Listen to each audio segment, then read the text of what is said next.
The untouchable True School Sports Empire proudly presents something the boxing game's been missing. Hey, what's going on? It's your boy BT, and I came here to talk some boxing with the thousands of True School Sports subscribers. Now, I haven't even done a video about this fight, and with all the stuff going on in boxing, I feel like this fight has been overlooked. This fight has slipped through the cracks, but it's really a fight that should have been talked about a lot more on this channel and all the channels in the YTBC and the YouTube boxing community. And that fight is in the 122-pound division. It's one of the biggest fights of the year. It's Stephen Fulton, fresh off of his win against Angelo Leo, taking on Brandon Figueroa, fresh off of stopping that PED drug cheating abuser Luis Netti, the fat Luis Netti who can't make weight at none of these weight classes.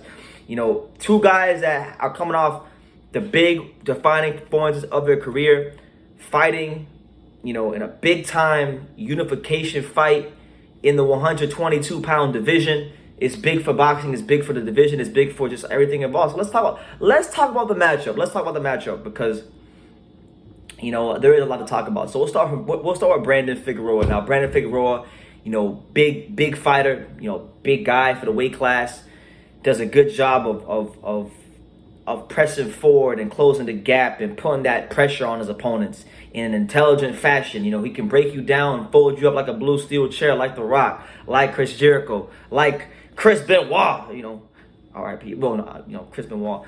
Brandon Figueroa is a dangerous fighter, and I feel like Stephen Fulton is going to once again be tested as far as, showing off that overall skill set that he showed in the Angelo Leo fight, where he beat up my friend. I'm pretty upset about that. He beat my friend. I'm upset about that, but that's another story for another day.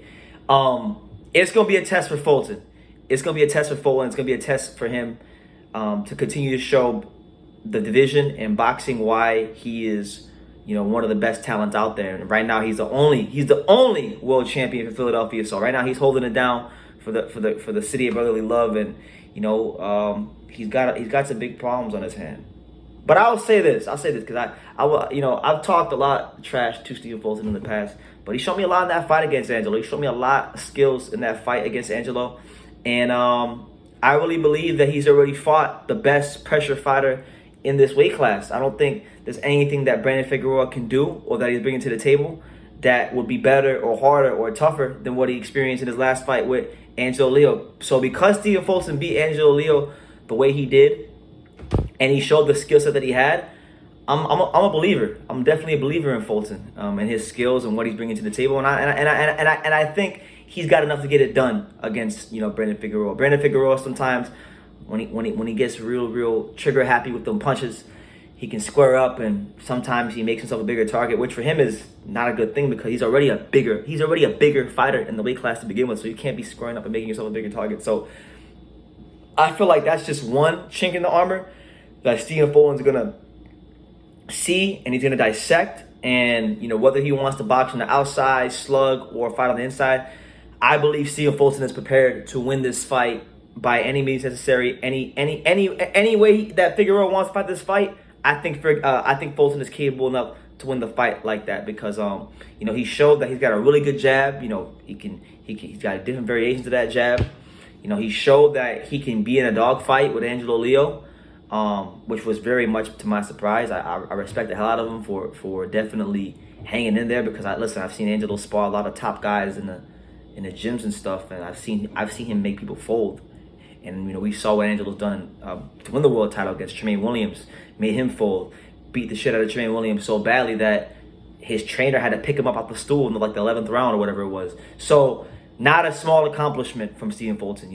Definitely feel like this fight right here, along with the last one, I feel like this fight for Stephen Fulton, if he can win it, we're gonna have to start talking about, is he on that pound for pound list? Is he teetering around that 10 spot? And same goes Figueroa. If Figueroa can knock out Stephen Fulton, we're talking about back-to-back wins against Luis Netti and Fulton. These are some of the names of the division. So to beat these guys and fold them up, is no small accomplishment. And I'm really interested to see how Stephen Fulton is going to close that gap and use that jab and his boxing ability to implement his game plan on Figueroa. I'm very intrigued to see how Figueroa is going to be able to break down Fulton. Can he land shots consistently enough to worry Fulton and really take him to those deep, dark, uncomfortable places. Because I'll tell you this, as good as Fulton looked in his last fight, you know, if we go back, because I'm not like most boxing fans. I don't just judge people strictly off of their last fight. I don't believe in that notion of you're only as good as your last fight. I think that's bullshit. If we look at his body of work and the performances he's had in his career, there has been times in his career, like if we go to the Adam Lopez fight, where a fighter pressed Stephen Fulton and had him gassing out in the later rounds. You know, the one fight that we could point out where he went life and death and was really in big trouble was the Adam Lopez fight.